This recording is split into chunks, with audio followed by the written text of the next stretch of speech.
10 minutes, I think. But I'm going to introduce Andrew Doyle to you now, who is known to many of you as the creator of Titania McGrath, the social justice warrior who is a parody. Some people still don't know that she is a parody, but she is. Andrew has written 2 books under the moniker of Titania McGrath, and is about to release a 3rd book, completely separate to that, called Free Speech and Why It Matters. And I'm sure we'll be hearing a lot about why it matters tonight. Andrew will be familiar to some people from appearances on The Moral Maze and from Sky News, and is a prolific writer and playwright as well. So, ladies and gentlemen, please welcome Andrew Doyle. Unveil yourself, sir. Huh. Hello. Have I unveiled myself? You have. Okay, I'm not very technical. I'm really not.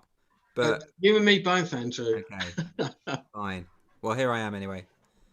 Hello, Andrew. Hello, Andrew. How are you? By the way, did you know that this is because I'm a deaf person? This is clapping for deaf people. I did know. So I'm pretty sure as a deaf person, even this I would understand is clapping, but you know, so you could just do that without. It's because we're tired during lockdown, so you don't have to put them together. I don't require the adulation. Yeah, don't require the agitation. I don't know about you, but I do, Andrew. Yeah. It's a joy to have you on the show. We're just talking just before the show started. It's particularly nice because I saw Julian relatively recently, but I haven't seen Sajila. I haven't seen you for a long time. It feels recently, but it was Edinburgh 2019, I believe. It was, but that feels relatively recent in the grand scheme of things, doesn't it? The last Edinburgh Fringe there ever was, and maybe ever will be. But I think with Sajila it was much longer ago.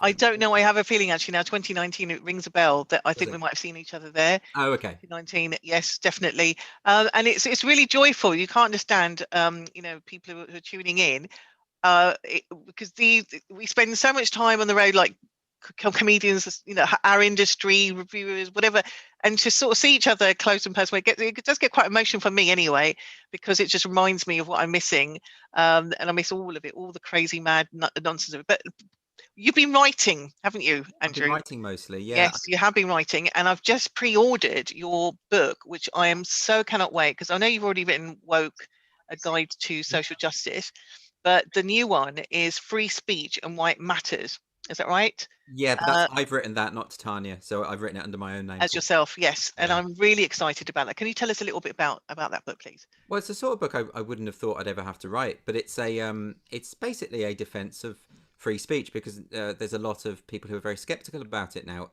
often actually for quite good reasons. So I wanted to write a defense going through the various reasons why people are concerned about unlimited speech, and why actually on balance it's better to just allow everyone to say whatever they want and not get the state involved. And because there's more and more state encroachments on free speech now in particular, as well as big tech, the issue of big tech censorship, which is obviously what your show is more about, the sort of Twitter aspect of things.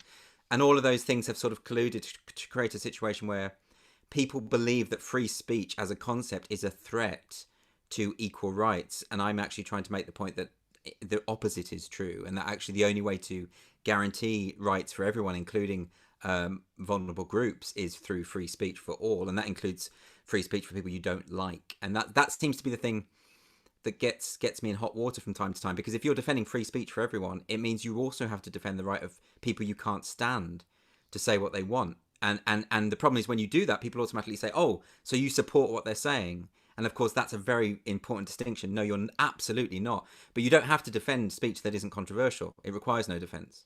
So this is why it's quite hard, actually, to stand up for the principle in today's climate. So that's why I wrote it.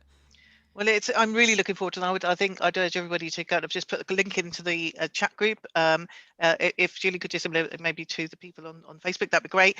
But you can just find it. It's called, again, could you just remind us, Free Speech and Why It Matters, right? By Andrew Doyle. And it's a question we ask. I mean, I don't know, as comedians, we get asked once a year. I at least get asked once a year by he's smiling because I can tell this is the same thing, about how we feel about freedom of speech. And it's like, I don't know how many times you need to keep bloody telling you. We told you we're all for it. We can't do our jobs unless, we have that speech. And I'm in agreement with you. Having faced, right-wing groups, maybe even sort of racism, disablism, and whatever, I still would have that choice of them to say what they want to say and ignore that, then make a big song and dance about my right to be offended by comments that people are saying, because of course they're going to say that, and that sounds really messed up, maybe, and maybe not saying that as eloquently as you would just put it, Andrew. But it does bring me to a first tweet of mine, which kind of links into this, which I would like you to comment on. It's Tez Elias's, and he's commenting on. It was actually one of the first ones a week or so ago. An Indian comedian who's been charged with insulting Hindu deities after a right-wing. This is why freedom of speech is so important. So yeah, we got it. Yeah, and it links into the article in the Independent, where Manohar Faruqi is a young stand-up comedian from Gujarat, was arrested by the police along with 4 other people on Friday after several members of a fringe group led by Elvaya Gore, the son of a local politician, from the BJP party, ambushed him after the show. This is horrific, because I can imagine that in the UK, somebody doesn't like what you just said on stage, just say your shit, heckle your shit, and then get handled in that way. But to be ambushed afterwards by the police or by a right-wing group. Now, I suspect in this instance, it's more to do with Modi, the fact that he's making political comments rather than the religious ones. But they're the 2 sort of main areas that people do get very, very sensitive about. So have you seen this story, Andrew? I have. I've seen this story. That there was another story about an Indian comic who was jailed, even though he hadn't told the joke in question. Someone overheard something that he'd said in the green room. I've spoken to a couple of Indian comics who have actually come over to the UK temporarily, and the scene over there it's very risky. It's not. There will be. In fact, I even saw some footage of someone I know whose club was. People stormed into the club to prevent the show from going on, and it's largely to do with politics. If you are if you're offending the ruling party or if you're offending a certain demographic, people get very there's a real culture there of just shutting it down. So there's a real problem, and comedians in particular, are really risking things to say what they want in India. So what's quite interesting is, though, we look at this and we think, well, this would never happen here, and we're quite complacent about this, and that's just something that's going on over there. But I don't think we should be that complacent. I really don't. I mean, Jo Brand was investigated by police over here for a joke that she told on Radio 4. And this is the problem. It's always in increments. Like, I remember when the Nazi pug, the famous Nazi pug guy who did the joke video where he taught his girlfriend's pug to do a Nazi salute, when that went to court and he was found guilty, and I defended that, people kept saying, oh yeah, but he's not a real comedian, he's just a YouTuber. And I'm like, okay, but what if it then becomes a real they were saying, no, it never happened to a real comedian. Then it does. Then Jo Brand is investigated by the police, and then they say, oh yeah, but that's just a one-off, that won't happen. There is a slippery slope, and we've got to watch out for it, I think. Particularly comedy, like you said, because I don't think comedy can exist unless you have the potential to offend someone. I don't think it can. It's such a tricky line. I mean, you identified that earlier by saying that you've also got to defend the right for people that you don't like to have their free speech, and that's the pug thing was a real schism in the comedy world, because you had comedians that either didn't want to talk about it or that were actively horrified, or people who were sort of basically saying, well, you can't go to prison for this. So there was a fault line. Well, there were 2 fault lines there, really. That was surprising, though, to me, because if you recall in 2003, when the Tony Blair government tried to push through the Religious and Racial Discrimination Act, which would have seen any comic mocking religion potentially arrested, or at the very least their show cancelled while the police could investigate it, comedians were really up in arms and unanimous about it. And there was that campaign by Rowan Atkinson, and everyone was on side, right? And that was 2003. Then the Nazi pug thing happened, and I got a lot of flack from comedians for defending him, and everyone pretty much shut up about it. And now Rowan Atkinson says something, and loads of comedians are saying, well, he's just a racist then. He's on the side of the racists. Something has changed in the culture. Even comedians themselves are policing other comedians, and for some reason taking jokes literally in a way that they didn't 17 years ago. So I don't know what that is about. I find it a bit unnerving, to be honest. Do you think it might be like appeasing to the masses? Is because they think that's where it's like, there's a joke that comedians oh, who books that gig? Is it, oh, it's black comedian only wanted, but who books that gig? You know, can I get in there? Oh, I've got like, you know, an ancestor who might be black, or my sister married a black man. You know, there's this kind of desire to be in the in group and get those gigs. And that now, because being woke or being politically correct, or, you know, all these things which we should be anyway, I think we naturally are. The whole idea that this has now become fashionable or like on trend is, you know, we should be decent human beings. Is it that comedians are now thinking, well, that's going to get me more fan base because that's where the youth culture is kind of coming in? Then if I actually say, because I have to agree with you, I didn't. I thought the pug thing was like, you know, I was defending that not because of what it was saying, but because we just thought, well, where does this stop? And I've had to go on for God knows how many years since, you know, 9/11, after you know, a comedian who might have been doing jokes about terrorism and all Muslims are, you know, terrorists and stuff, and of course it's smart and it's difficult then to go on stage afterwards, but then I had to find my own way to sort of maneuver around that. But would I want them to stop saying that, to stop offending me? No, because that is a slippery road, and that's what people can't understand. If you belong to a certain group, they want to be offended for me. Oh, Aisha's here, by the way. Yeah, I'm just sorting that out.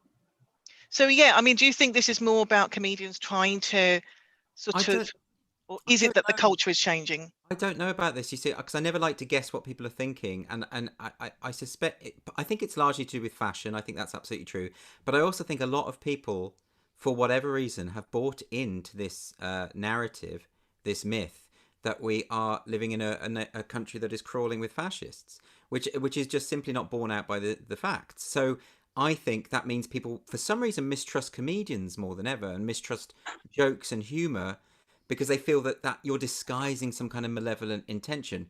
But I don't think that's. I mean, you, Sajeela, you know as well.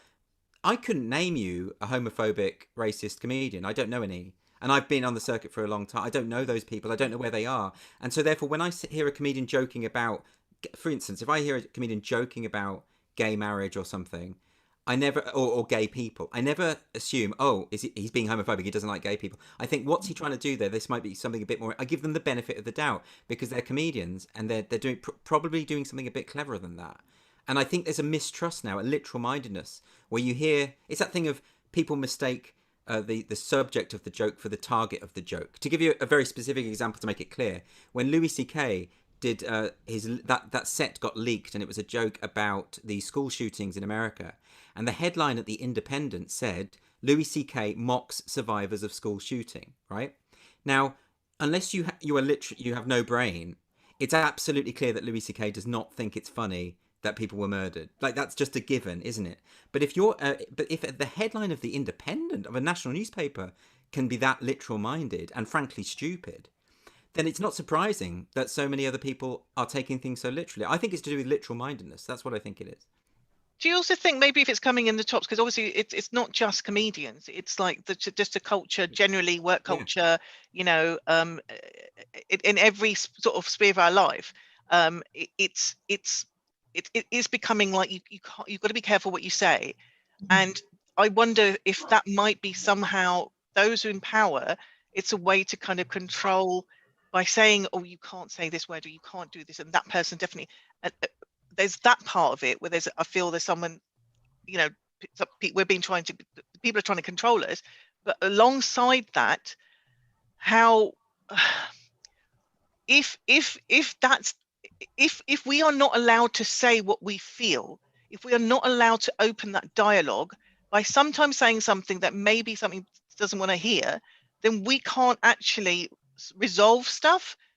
Because it goes beyond comedy. It's not just comedians not being able to say stuff. It's about us not having that conversation on social media. Say, you know, if you weighed in and everybody else weighed in, oh, you're a racist, you're this, you're that, you know, because I refuse to use a hashtag on, you know, just we Charlie, I'm a terrorist sympathizer. Everybody's got to have an opinion either one way or another. Do you know what I mean? It's like it's almost like it stops the conversation from happening. I think I agree. I think all of our problems now, or so many of our problems, are down to the fact that people just aren't talking anymore.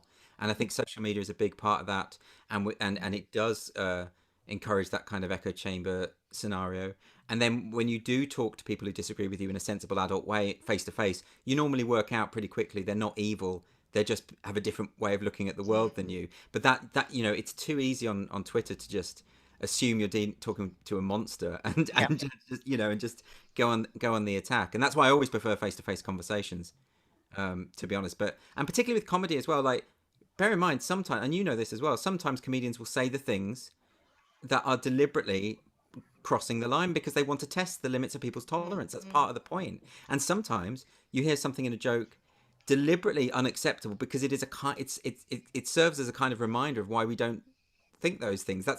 It's sort of the prerogative of the comedian to do that, but it only works if the audience firstly have an understanding of how comedy works, but also trust the act. That they're not trying to smuggle through this evil fascist ideology.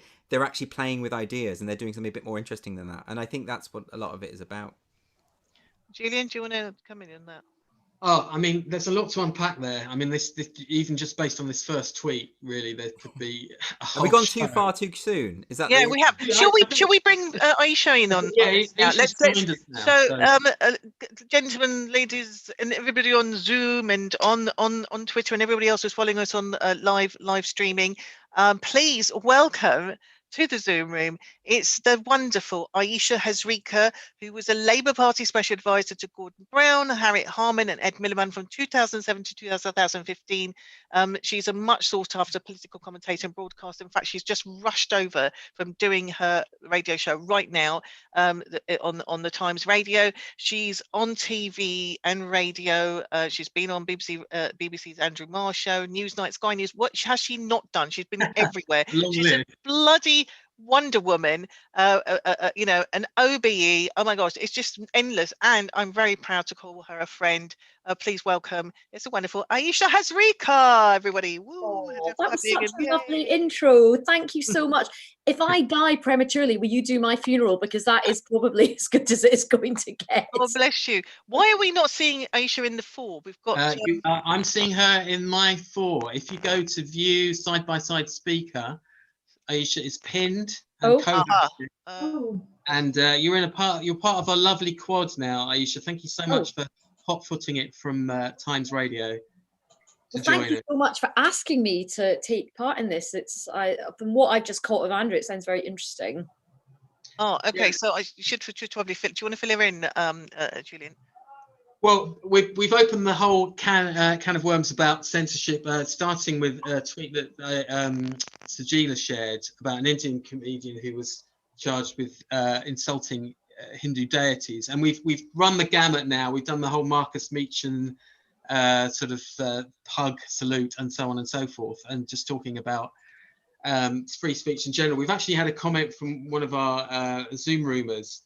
Do you think that the reason so many activists refuse to discuss or debate is actually that they have no real point of view to answer or defend? It just demonstrates the weakness of their position. Is that to me? Well, I'll throw that one open. Well, I mean, I just caught the tail end of what Sajila and Andrew were saying, and there's quite a lot that I would agree with, but definitely Andrew's point of social media just makes everything a war zone, and then when you meet people face to face and you can look them in the eye, you can have a much more humane conversation. But I do think that, I think it's not fair to say that everybody just criticizes everybody because they have not got a point of view. I think they do have a point of view. I think one of the reasons why things have got so wild on social media, and I get this a lot. I mean, I literally can't do anything on social media without getting attacked from the left, from the right. I just displease everybody all of the time. I get racist abuse. I then get abuse for not being Muslim enough, or not being Indian enough, or not being, it just, you can never do right for wrong. But I do think one of the reasons why people just exploded on social media is particularly now, that's all they have, and that everyone is just pent up, frustrated. And to be fair, there is a lot to be justified to be, pissed off about right now, from politics to COVID to you might have lost your job. I get it, is that there is this rage, and social media becomes the place where you can just kind of expend your rage. And I think for a lot of people, there's this kind of weird psychological thing, is they sort of feel that the only kind of thing they have control over is splurging all this sort of their opinion and their anger and their rage at everybody on social media. So for them, it provides this catharsis, even though the irony is it's only making things worse, because it is polarizing everybody. It is making political discourse worse. It's, you know, it's kind of making things very, very divisive. But it's a sense of, I think it's a howl, it's a cry of pain for a lot of people, because they do just feel they've got no power over their lives. Everything is shit right now. But oh look, I've just trolled, you know, Ayesha Hazarika, and God, I just feel like really good about myself because I've called her a total twat. And great, I'm really happy that's made you feel good. But it's not really going to stop Boris Johnson being in government, you know. So you know, so I think there's a lot in that as well. Yeah, I mean, it's interesting because I know personally that you've actually have been upset by comments in the past, and you've just had to grow thicker skin, which most people who are on social media, you know, who are getting all that kind of abuse, and I think it's not acceptable. However, it has to be said that you and I come from countries where we will not be allowed, you know, obviously you're from India, from Pakistan. We would not. I remember being in Pakistan, in Karachi, in a cafe, and talking about the politics there at the time, and being told to leave the restaurant because of, you know, they didn't. And I was like, what? I'm let's I said freedom of speech. And it was like, no, we just don't. And then they showed me the sign on the door, like no politics, no religion. So I'm very thankful for the freedom of speech we do have here. So I do feel it's such an important thing. And so in social media, it's a kind of thing like, if obviously with someone like yourself who does get a lot of, you know, mean people out there just trolling you, to also the positive stuff that you are saying, that you're getting some followings, and leading on to very smoothly or unsmoothly or clunkily to your first tweet, which I'd like to bring in, which is kind of on topic. Moving on to the next thing is David Baddiel's tweet that you've got from. Do you want to talk about that? I think. Yeah. So this was so David Baddiel. Let me just get this up on my. Oh yeah, here we go. So this is the Rachel Riley. Yeah, this is it. Yes. So David Baddiel tweets this kind of like jokey thing, and his title is, let me just get, is it Jews don't, hang on, where is it? Let me just, don't count. Jews don't count. Jews don't count. And it's this, you know, he's written this like incredible book about the ravages of that anti-Semitism has taken on him, and how it's the new acceptable form of racism. And of course, I can't believe I'm having to explain it to you, but just go with me. Jews don't count as in they don't matter. And of course, Rachel Riley has, you know, chipped in with a wee bit of humour, going, haha, I take great offence at this title, because of course, Rachel Riley is on Countdown. She can definitely count. She's a walking maths genius. She is also Jewish. And then you just get all these people. It's a joke, and it's an obvious joke. And then all these people start trolling Rachel Riley. I think there's some other tweets. Where's she gone? Yeah, which is like, Rachel, looks like you've got absolutely zero support on this. We're at a loss to understand your offense. And it's like, she's a Jewish mathematician. And poor Rachel Riley just has like, gets fucking trolled all the time by anti-Semites, and she's just made this like quite good kind of witty kind of joke, and again all these people just like pile on her, and you're just like, oh my god, this is like Twitter at its utter worst, like just a horrible, racist, anti-Semitic, and devoid of any humor or wit whatsoever. That brings us to the point. It's like people. Sorry, Julian. That person did later apologise for their misunderstanding. I noticed in a tweet. Just underneath that. Yeah, I mean, good on Hayley for apology. Good on Hayley. There were loads of blokes that piled in going, you ought to be ashamed of yourself. And and it's like, dude, she is. But also what was so brilliant about that is that they kind of revealed their own sort of anti-Semitism, because she's got blonde hair. Everybody doesn't think she could possibly be like Jewish. So she almost gets like a double penalty on that. So it was kind of like a sort of perfect example of just how this is like Twitter at its utter worst, like judgy, stupid, and really lacking in any humor. And that's the thing, isn't it? And I just wonder why do we have so many misunderstandings on Twitter like that? I mean, I don't feel I have the same in real life as many as that you see all these pylons, as you say. Why or Twitter? How do we lose the meaning of what's intended? How can people get it so wrong?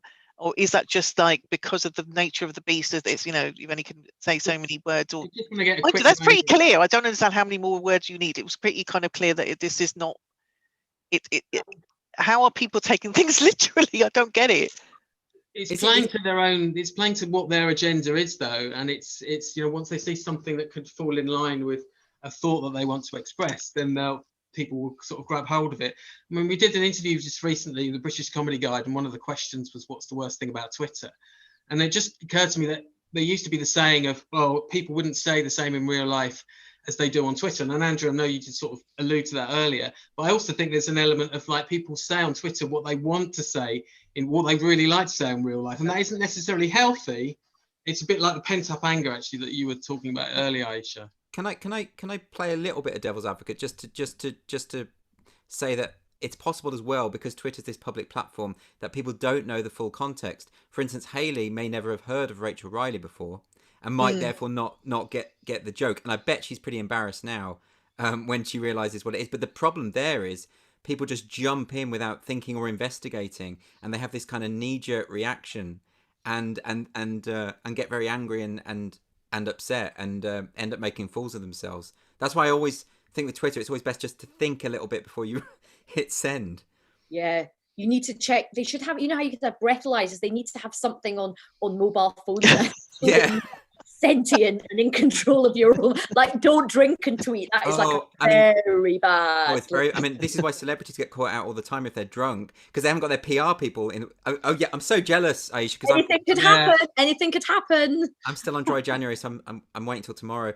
But I think, yeah, you're absolutely, like, they get into so much trouble with tweeting stuff. And look, we all say things we don't mean, and we all make mistakes in our speech, right?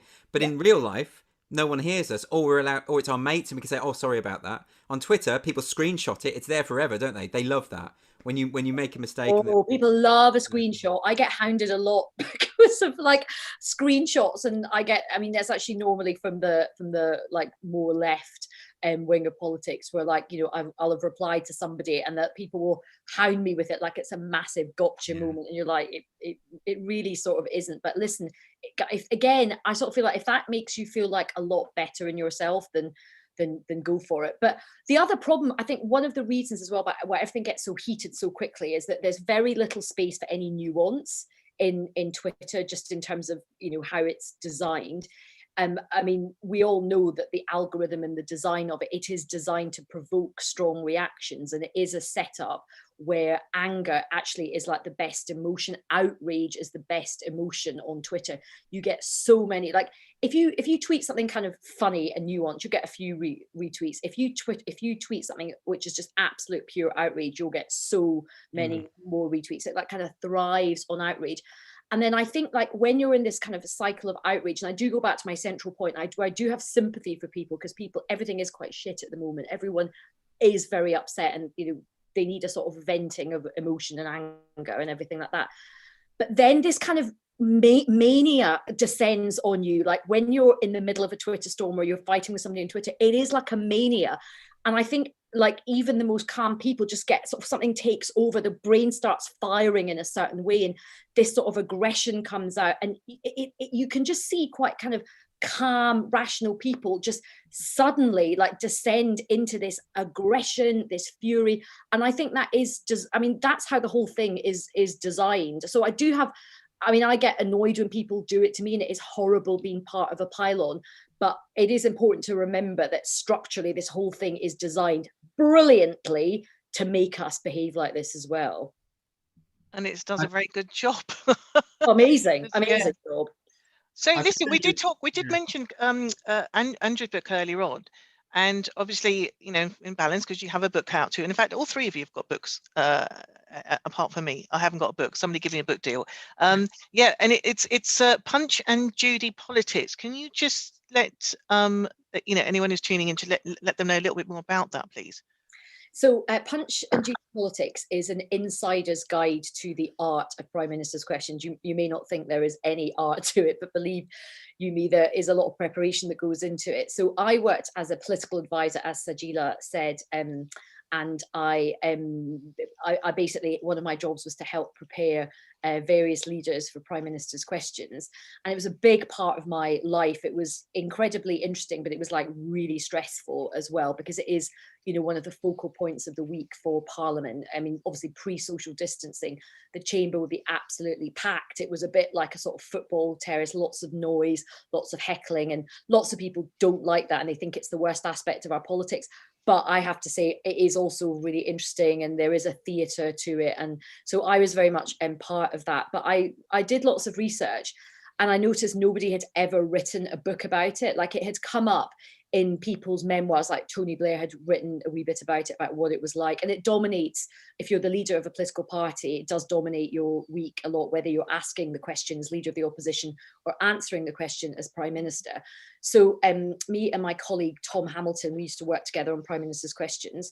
We decided to write this book, which was sort of you know, a history of Prime Minister's questions right back to sort of when it began, but also kind of revealing the curtain and some behind the scenes of what it's like to prepare senior politicians for this weekly joust. So if you're a bit of a political nerd and you like a bit of political history and you like a bit of knowing what goes on behind the scenes, then this book might be for you. If not, you're going to think it's awful. Well, I think it's a nice. Both books have got great content that I think I've ordered mine, by the way, Ayesha. Finally, I was hoping all these years you might give me one, but I'm going to ordered it now to put money into your pocket. I'm Scottish and I'm Indian. I'm nicer than anyone could ever imagine. I've not even given my parents a free copy. But it's fine. I've got it now, because obviously you've got to eat out to, what is it? Eat out to put out? No, what's the thing? That's a different thing, Sajila. That is a very different thing. I think it's a different site, Sajila. So there's a couple of ways you can go from this, slightly looping back to because we basically sort of demolishing Twitter for the last. Yeah, that's what we do. Yeah. There's a couple. Well, I mean, I think in the sweep of doing this, Andrew, there's a couple of tweets that I wanted to. Well, I picked out this one from. Well, you picked out this one from Helen Pluckrose, but I also want to go back to the bird, whatever the Twitter thing is called, the bird hunt or whatever it is. But I mean, this tweet you've picked out here is solely about Twitter as well, isn't it? It is, I'm afraid. That there does seem to be a theme here. So this is Helen Pluckrose, who is an academic. She recently wrote a book called Cynical Theories with James Lindsay, which is all about the origins of what we now call the woke movement, and how actually it's very much come from the postmodern aspects of higher education. A lot of people don't understand quite where all of this has come from, and the book is really, really good at sort of systematically going through that and explaining why it's such a threat to social liberalism. But Helen is a very good person, very good-hearted person whose intentions are great, and she wants to advance. Her argument is all about the liberal view of society, which is free speech, the idea that we treat everyone equally, irrespective of race, gender, sexuality, etc. Equality for absolutely everyone. Of course, the social justice woke movement is against that and believes in equity and believes in seeing people first and foremost through their race, sexuality, and gender, the sort of opposite of liberalism. So now, whatever you think about Helen's view and whichever view you take on that, I mean, I've just said what my view is. The point is we can't have a discussion. So lots of people say to Helen on Twitter, she gets trolled endlessly every day with people calling her a fascist, saying she's a racist, she hates gay people, etc., which is so far from the truth, it actually beggars belief. And what she's saying in this tweet is, basically, I'm going to leave you all now to go on about the evilness of the version of me you have created. Anyone who wants to know what I actually think can look at anything I have actually said or written. It is actually impossible to read her book or read anything she said and come away with the conclusion that she's an evil fascist monster. It's impossible. The point is that people are arguing with a figment of their imagination. And I can empathise with this because the trolls that I get every day, the people calling me all these names and fascist and Nazi and whatever, they don't know what I think. 99% of the time when people attack me on Twitter, they're attacking something in their own heads. So they say to me things like, oh, you're a Tory voter. And, then I say to them, well, I've never voted Tory. And they say, oh, yeah, but you're a straight white male. And then I say, okay, well, I'll let my boyfriend know about that then. And then it's like, oh, but you think this, you think that, you think the other. And they're never right. So they're just arguing with something they've made up in their head. And then when you correct them on these things, they can never admit they're wrong. So what they will then say is that you're secretly believing these things that they know that you believe, and it's quite infuriating. I just block people like that because I don't think you can talk to someone who's effectively arguing with themselves. But Helen doesn't do that, and I think in this tweet, I think she's hit the nail on the head, that it's just people scrapping with ghosts. And I do think this is why I raised that point earlier about if people could just talk to each other more. If you talk to the people that you disagree with more, you would suddenly realize that the way that you are demonizing people in your head isn't accurate. It's just not true. It's you're making yourself angry over nothing. The boring truth is most people are quite nice. That's the really boring truth. There are some awful people out there, but there's not many. Proportionately, there's not many, you know? And so therefore, I think the best thing is to assume the best of people and to, you know, argue in good faith and say, okay, this is what I think you believe. Have I got that right? And this is why I might disagree with that. As opposed to, this is what you think and you are therefore evil, which is what Helen's talking about here. Very, very valid point there, Andrea. This is what I've got. I love you. Because that's exactly right. It's going to be on the bio now. Yeah. Just so, and it's so absolutely true, because when you see someone from one prism only, that's all you see, that they're bad and evil. And actually, very few people. That's a lovely, lovely viewpoint. Ayesha, I know you get lots of trolling and stuff. Would you kind of, because you did kind of have sympathy as well, didn't you? Yeah, I mean, yeah. I do with a lot of that. However, what I would say is that, like, I'd say there's sort of two types of trolling. I mean, I can only speak from my own experience. So the trolling I get, which is people who, and I do agree with Andrew that a lot of people put the frame on you, and this tweet, it really does resonate with me. You know, there are a lot of people who, for example, will demonize who I am. So I get a lot of really non-stop kind of trolling, non-stop from the hard left, saying that I'm a conservative. I'm a supporter of the Conservative Party, even though I basically dedicated my childbearing years to the Labour Party. But literally, what's that sound? Did your ovaries withering as you gave your life to the fucking Labour Party? But yeah, I'm a Tory, obviously. I get that. I get a lot of that.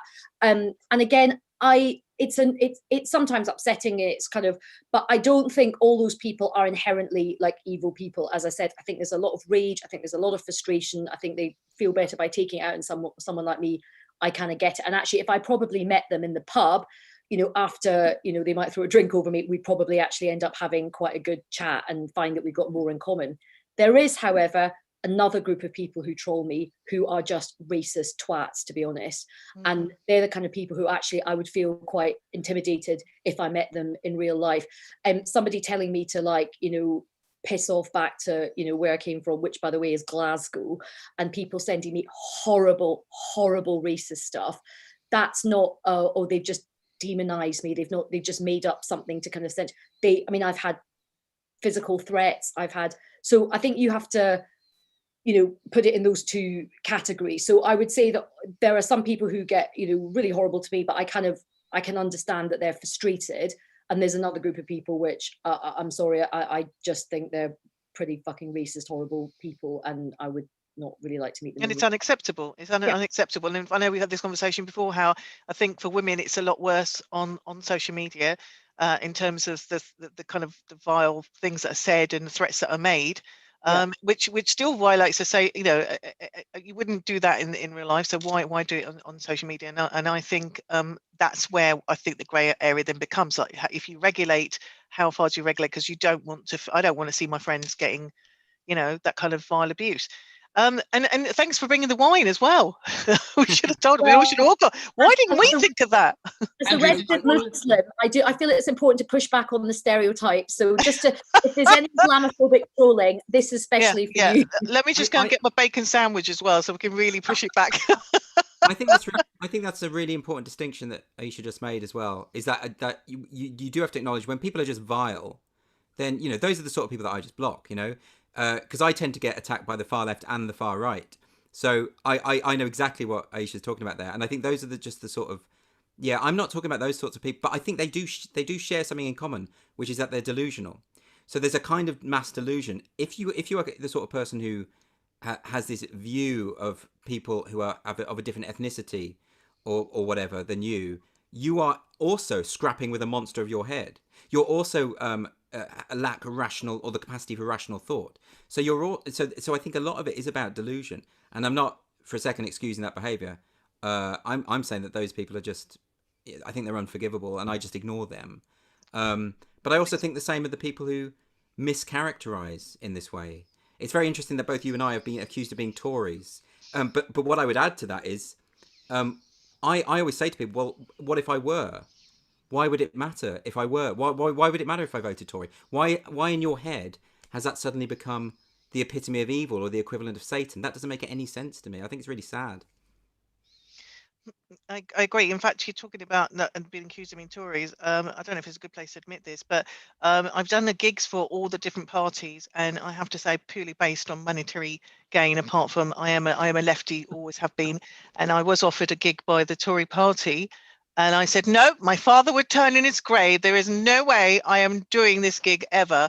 And then they wrote down the sum of money that kind of for a mum of a young child, single mum of a young child, thinking of all the things that she could do for that child, said, oh, okay, then I'll do it. But then I'm going to derail the gig, which I tried to do at the beginning, and they hated me from the beginning. I was hosting it. So yeah, I'm shamefully saying that, money bought me, but only because that is how evil the Tories are. No, they that's seduced me. So Julie, we've got to go where the money is, right? Got to go where the money is. So listen, you were trying to bring down the system from within. You were trying to. I really think we should cut that bit when we put it out. I don't think I should have admitted to that. Another Adrian Charles moment there, Sajila. Don't worry.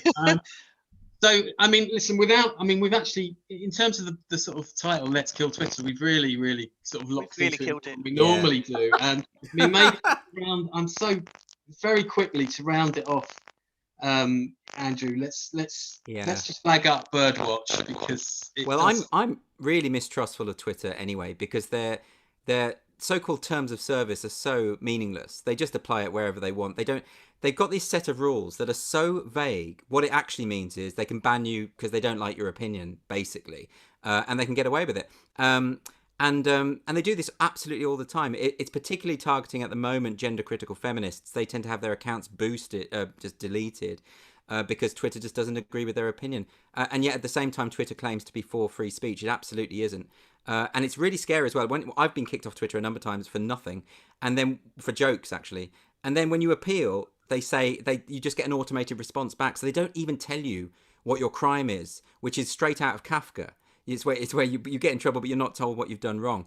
And now what they're introducing is, and to be fair to Twitter, they're under a lot of pressure to deal with misinformation and fake news from various governments. So they've introduced this thing, Birdwatch, where people can flag up misleading information, incorrect information. The problem is that Twitter itself promotes false information all the time. It's just their view of what they would like to be true. So they're so ideologically driven that I can't see how this is going to work. I've always said that with false information, the best solution to that is better information, to discredit something through rigorous argument. If, for instance, when they banned Donald Trump, for instance, it was a real coup. When they banned Alex Jones, I mean, Alex Jones's whole shtick is basically, it's a big global conspiracy and they're all trying to censor me. And then they censored him and they proved his point. And that's such a stupid thing to do. You're giving them the moral high ground. It's such a mistake. So this is Twitter just cracking down even more. And I think it's going to self-destruct in the end, to be honest. I think we won't be able to do this show. So the last show we touched on this, and I did sort of say I'm worried that we're going to have to kind of call it "Let's Kill Insert Format" here, because I sort of start to think, I'm starting to think the same thing. I'm actually thinking that it's starting to implode. Well, it's not just that they ban people they don't. I mean, look, if someone's breaking the law, get rid of them. If someone's posting illegal material, libel, incitement, that's a legitimate thing to do. If someone's posting an opinion you don't like and you're getting rid of them, and then they say, well, set up your own platform if you don't like it. And then when Parler emerges, they actually delete someone else's website. Amazon completely just wouldn't allow it to be on its server. So therefore, they're not just controlling and policing their own users, they're actually preventing any kind of competition in its nascent form, because they are multi-billion-dollar corporations, faceless, unaccountable, more power than any major nation state. And weirdly, left-wing people are cheering them on and saying, yeah, I want you to police the parameters of acceptable thought. That sounds good. Makes no sense. agree. Folks, any comeback on that? Ayesha? I mean, I definitely think it's I'm uncomfortable with tech giant well-paid executives being the arbiter of free speech. And somebody's just actually, I think, put in the chat, Samantha said, any thoughts on Twitter taking down the New York Post story on Hunter Biden's laptop? Well, I mean, I did feel quite uncomfortable about that. I thought that was kind of getting into difficult territory. And also Twitter and Facebook have always claimed that, they just host this stuff. They don't have editorial control, but they are, sometimes making these editorial judgments.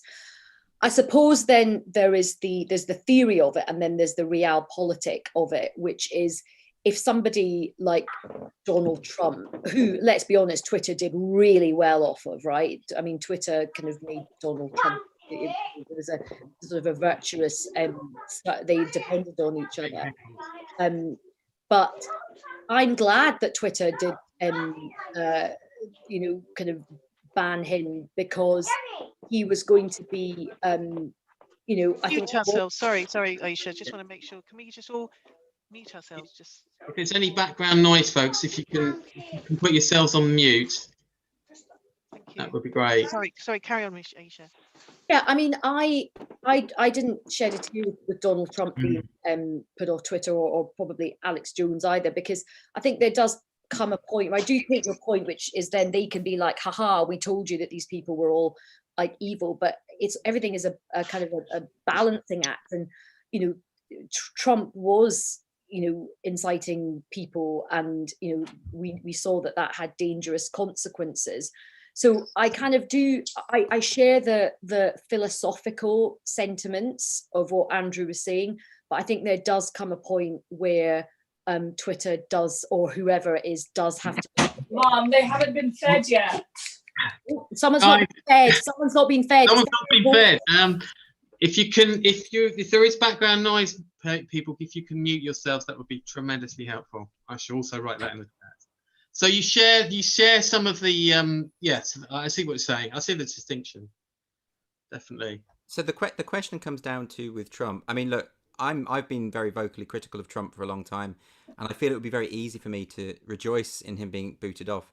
But I think when a small group of unelected billionaires can deplatform the elected leader of the free world, that makes me very, very nervous. It even made Angela Merkel nervous. She even said that this wasn't right. And I think it is most definitely in the public interest to hear what he has to say, and it is, I think, a form of political interference, and it just makes me very nervous. I think, sure, the people I don't like, I mean, my instinct is, I wish they'd just shut up, I wish they'd just go away, but then you've got to balance that against the precedent you're setting and the power that you're granting to people who are completely unaccountable and have their own agenda. And their agenda, let's face it, is avaricious. It is to make money. It is to sell our data to advertisers. These aren't our moral guardians. These aren't our guardian angels. These aren't people that we should be looking to. And actually, Twitter does a pretty good job of handling Donald Trump. When he tweets something out that's utterly absurd and ridiculous, you should look at the replies. You should look at the way that other users expose. Whenever he lies, they expose it. It's very, very clear. And I don't need my hand held by people in Silicon Valley, I suppose, is what I'm saying. I think they only started doing that quite recently, and I think I was quite uncomfortable. Again, the sort from a philosophical point of view, I was thinking. Also, it doesn't mean that Donald Trump has necessarily gone away. 75 million people did vote for him, but when you have a situation where Capitol Hill gets stormed and however many people are dead, and God knows what could have happened, I think that does cross the line from, hey, this is just some guy with some ideas that maybe I don't like, into actually this has crossed over into the real world and it's actually dangerous.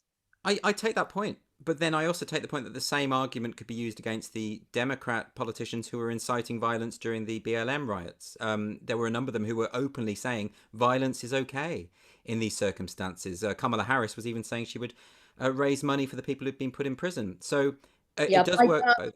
Well, I listen. I think that is a really. I think that is a very dangerous. I think that in my view, that's an inaccurate, false equivalents. There's a lot of people saying that BLM was the same as these insurrections. They were not. If the I wasn't saying they were the same. But I was saying that I think consistently the best thing is to disapprove of violent protest, whoever does it, no matter what their political views are, and be consistent about it. And therefore, if you are saying excusing violence under any circumstances, I can't get on board with that. I don't think anybody would support kind of excusing violence where however it was 6 people were dead after that. I don't think any politician in their right mind should be doing that, and any good person in public life, whatever their politics are. Again, I think there's the philosophy and the purity of the philosophy, and then there is what happens in real life. And when you have somebody who does have this ability to whip people up, and we saw the results of that. And remember that the BLM protests were, again, an outpouring of a lot of upset and frustration for lots of good reasons. The insurrection on Capitol Hill was basically based on false information, and they were protesting against something which was not true. But Donald Trump, through his social media platforms, does have this ability to just whip people up. So again, there's the purity of the philosophy, and then there is the reality. And I do think on this, Twitter were right. On that note, my hearing aid batteries have gone down. Sorry, I just can't hear a thing now. Okay. Yeah, sorry. I was going to say we should sort of leave it there and take it to something maybe a little bit light-hearted. I was going to bring in. By the way, I'm going deaf now, so I don't know what's being said. So just take it over, Julian. It's Ayesha's tweet on the fun one from the Asian household one, which was I believe it was. Yeah, there you go. So let me just get my hearing aid batteries put in. So it just made me laugh because, you know, there's so much like horror on Twitter, and there's so much, you know, everyone fighting with everybody. This was just something incredibly simple, which just made me laugh a lot. And I thought, this is just a funny thing, which I would find funny. I put it into like the Indian family WhatsApp group. Sajila, you will know about this WhatsApp group. It's a small group. It's like 40,000 members of my family in India, and it just brought a lot of joy. And it's just very simple, but just made me laugh a lot. No, it's great fun, I have to say. So if we're still in a light-hearted vein, we can actually, given that we haven't even talked about Europe yet. So I think we need a sorbet. I mean, let's have a look. Actually, this is quite a nice one from you, Andrew. David, yeah, I just thought it was nice because I'm always under pressure with any TV stuff. Is like it's about the backdrop, isn't it? And there's the people have started sort of examining and scrutinizing what's in your background. I've seen this quite a lot now. So when the lockdown first started, they always say to you at the TV studios, you know, make sure there's something colourful behind you, something interesting. So, you know, something that isn't just a blank wall. And books are very good. So I always used to put the bookshelf behind me. Then, of course, everyone started saying that the bookshelves are almost like an advertisement, like you're trying to boast about how much you read, and people were even zooming in and looking at what books you'd read. Do you remember when Michael Gove got in trouble because there was a book? I can't remember what the book was now, but it was as though, I mean, he had all sorts of books on that shelf, but they were basically trying to suggest that because one of the authors had said something controversial, but we adults read controversial books. I read all sorts of stuff that I don't agree with. That's the point. But the idea that I got in trouble because I had an Owen Jones book on my shelf, and I'm like, that's not controversial, is it? I mean, I should imagine Owen was probably more tormented by that than you could possibly be. Well, yeah, but this is my point. I read things by people I disagree with. I think it's a good thing to do, and so I thought this is quite a good idea. Is have just an incredibly hard mathematical equation, and that's a good way to boast about your credentials. Someone made a film on Zoom that ran behind them of himself walking in and leaving embarrassingly, you know, which I thought was quite a nice backdrop. It's hard to know. I see the equation actually does. I mean, is it a vaccine equation? So yeah, maybe that's what it is. Maybe that's the cure. I don't know what it is. Yeah, that'd be great. We've got the cure at our fingertips. Speaking of backgrounds, I've just changed mine, so now I'm in Dubai. I just want you to think I live in a mansion. You're like an influencer. I'm like an influencer. Look at my posh house. I'm sorry, my batteries just died completely then, and I couldn't hear a thing. But yeah, I think that's a very it's a very sort of, I wouldn't have to worry about what was in my home now before lockdown, but I feel like there's pressure to kind of create the right kind of impression. Like Ayesha has very kind of, I don't know if it's intentional, but you've matched your jumper with your wallpaper, which and your furnishings, which is quite some feat, and nicely and beautifully made up as well. You look fantastic. So you do look like it's a shoot from Hello Magazine there, which is fantastic. Well, neither of you are pixelated, because beyond this background, just bits of my body start disappearing. But Andrew, you're perfectly between your two paintings. Ayesha, your background's like a starstruck now, because I'm used to seeing you on that background when you're on Jeremy Vine's show. Oh my God, it's famous. It's famous, but it's all an illusion, because round that wall, there's so much mess all stacked up. It's like a sort of jumble sale. Everything is just like out of view. It's all an illusion, which is it's wrapping paper then. What have you got in your background, Andrew? What are the paintings that you've got? Because obviously you've brought us this tweet, so you must have thought about what impression am I making on. I mean, I promise you they were just the pictures that were up already, but that one is that's William Blake, Cerberus, the three-headed dog in hell, and that's an image of Sark, the Isle of Sark. That's a cliff on Sark where I often sit and write with my laptop. Up there, I get a lot of writing done up there, but I can't go there at the moment, obviously because of the lockdown. Yes. There's a heaven and hell equation going on. Well, there. Actually, I hadn't thought of that, but now that you've said it, that could be subconsciously what I was attempting to achieve there. And that you're the balance in between. Well, we all struggle with, good and evil runs through the heart of everyone. That's what they say. So, what have we got tweets next? Well, I mean, it's fair to say that have we got the strength for Europe, guys? Have we got the strength for Europe? There's some pretty meaty ones to check. I mean, there's this. I've always got the strength for Europe. Oh, you've always got the strength for Europe. Well, we did pick a lot of tweets. So, Gina, I'm going to pick up on yours first. With Tom Peck's reaction to the EU vaccine fandango. It's a polite way of putting it, really. There's no part of the UK's vaccination programme that couldn't have been done as a EU member. On the other hand, the EU's now blocked exports of vaccine to the UK, which it couldn't have done had we not left. Brexit is always, in every circumstance, always a shit idea. So, fair point. But I think my argument here would be, despite that, there's no doubt that this was not exactly halcyon days for the EU. You've got Dave Schneider.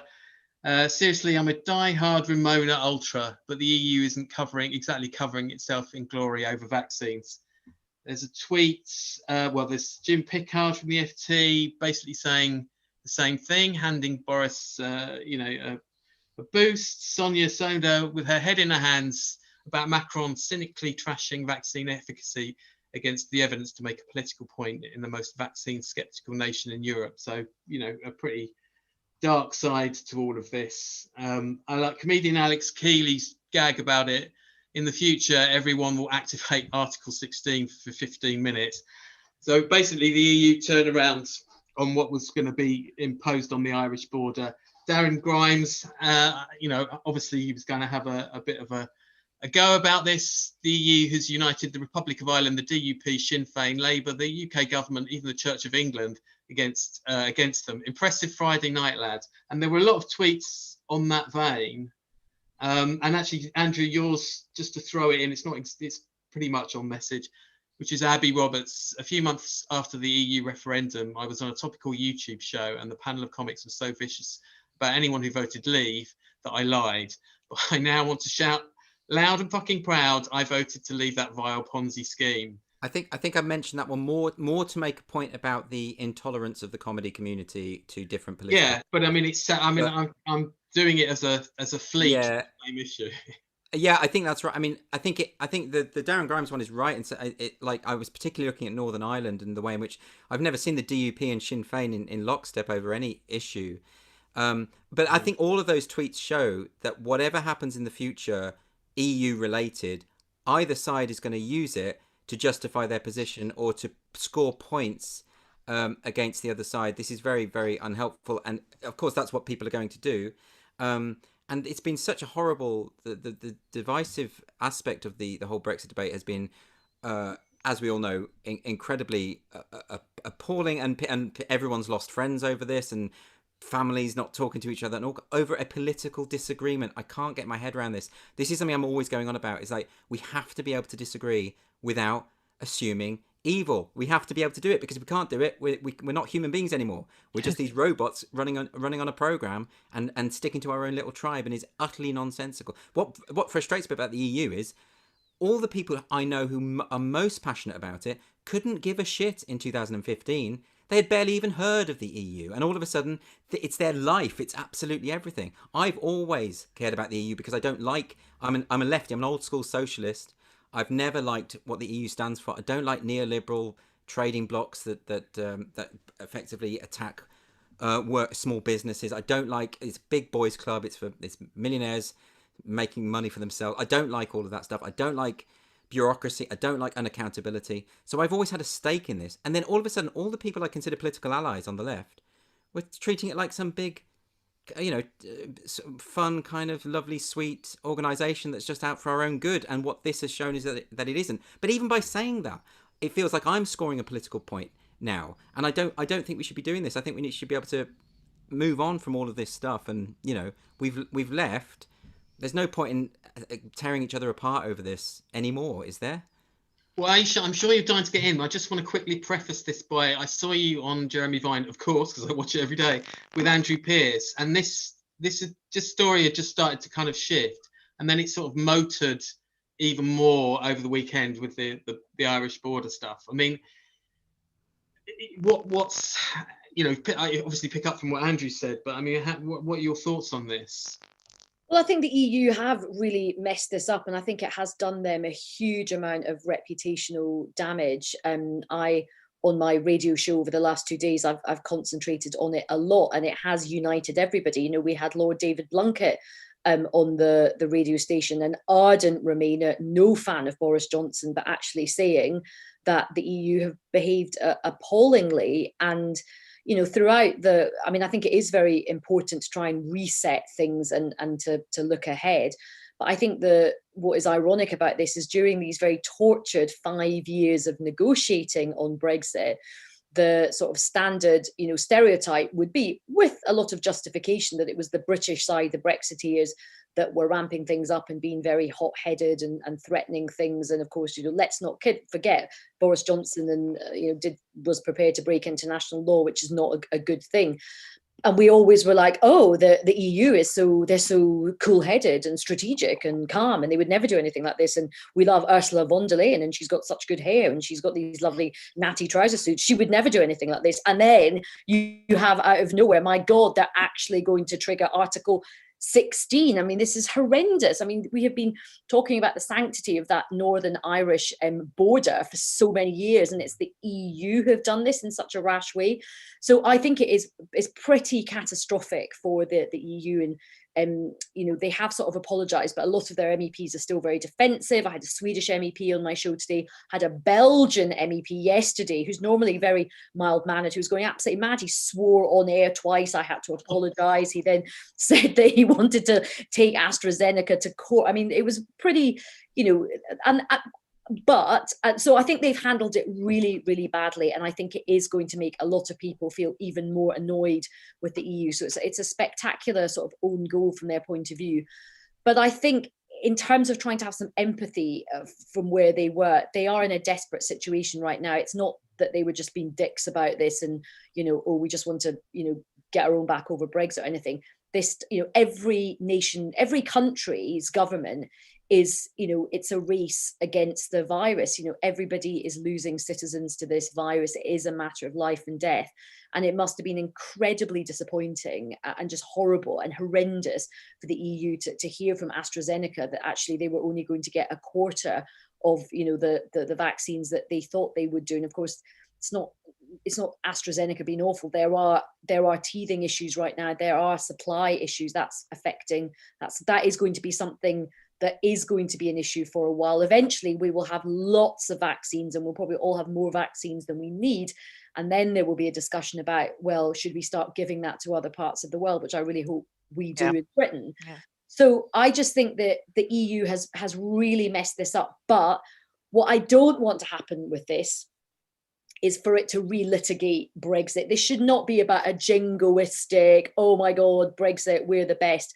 I think it is. And I do think, to be fair to the government, they have actually been very calm about this. They have been very measured. They haven't been, haha, told you so. They've been quite good about not ramping up sort of like a vaccine trade war with the EU. So I think it's really important to sort of reset things and kind of calm down a bit. And also, you want a bit of solidarity. I mean, Europe is our neighbours.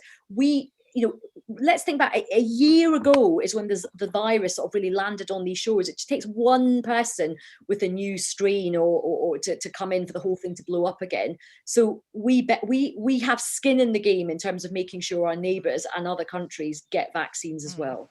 I totally agree. On the good side, on the good news side, my mum got AstraZeneca. I can never say the name. AstraZeneca. That one. Say it, Ayesha. AstraZeneca. Yeah, that one. Yesterday, she got vaccinated yesterday, and actually, what's been really hopeful is that I'm hearing more.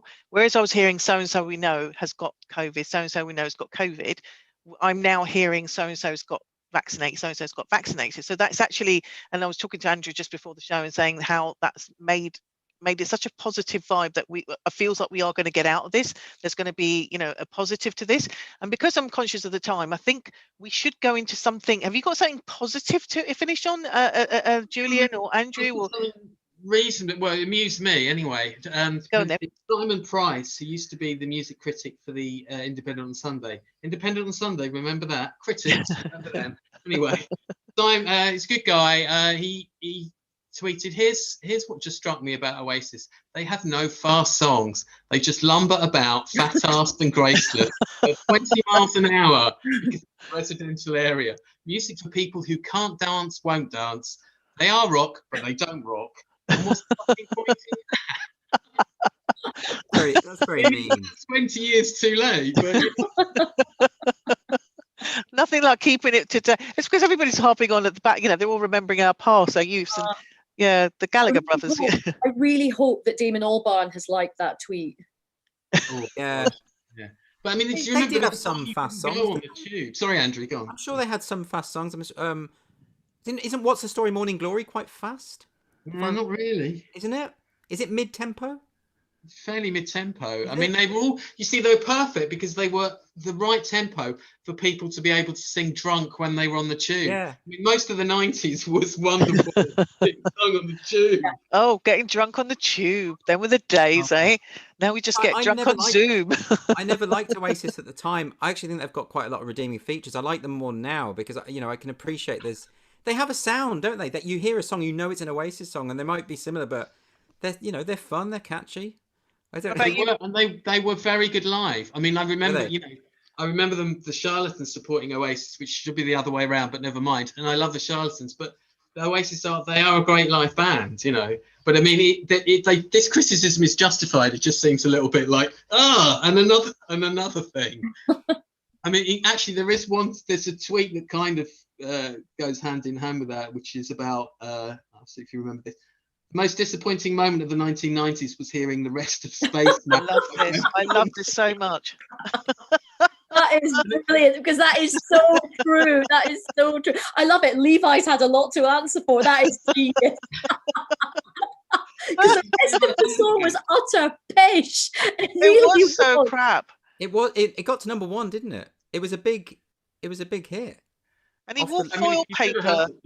Yes. But it was just he only had the one hit, and he had a follow up which was really terrible called Animal Army, I think. But whenever he was interviewed, he came across so arrogantly, and he kept talking about what a genius he was, and that I found quite off putting anyway. So I couldn't, even if I liked the songs, I wouldn't have gone along with it. I can remember seeing something interview with him and thinking, I don't like him. There was something. There was also another one-hit wonder, which is mentioned in that thread actually, but I won't say because in case they ever listen in.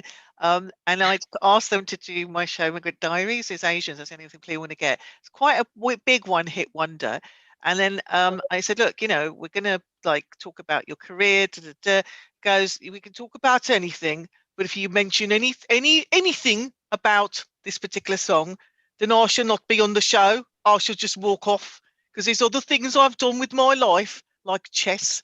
I'm like, That is literally the only reason I'm asking you to be in my show is because you're famous for this one song, and you don't want to talk about this one. Well, It's a I'll Brummie. tell you off air. It's a Brummie, Oh. right? It's always If a you don't- Brummie. At this point, I should say thanks to the people who've donated in the Zoom. But if you want to donate more, we'll get Sajila to tell you personally. Brilliant. Yes. Actually, Have you got the all backdrop to change? I am going to do that. Yeah. Okay. So, guys, please, if you would like to buy us a coffee, a latte, a smoothie, a mochaccino, please go to, if you could bend your head down, Jules, hang on a it's second. Let's Kill Twitter, and it is buymeacoffee.com, and I've got my glasses on, buymeacoffee.com / Let's Kill Twitter, and please buy us all a cup of coffee. Ayesha will have a glass of red wine if that's okay. What's your poison, Andrew? I'll have a coffee. It's what decaf coffee, I think. A decaf coffee. Oh, Andrew, you're so woke. I love it. I am. I'm totally. I'm doing dry January hardcore. Oh, you are hardcore. What was your choice of drink, Julian? Well, I'd probably vanilla rooibos at the moment, so I should be knocking back a few of those later. So, I just say to everyone in the Zoom room who has already donated. I mean, obviously, please donate more. But thank you so much for donating to be with us tonight. If you're watching us on our streaming services, this one's especially for you.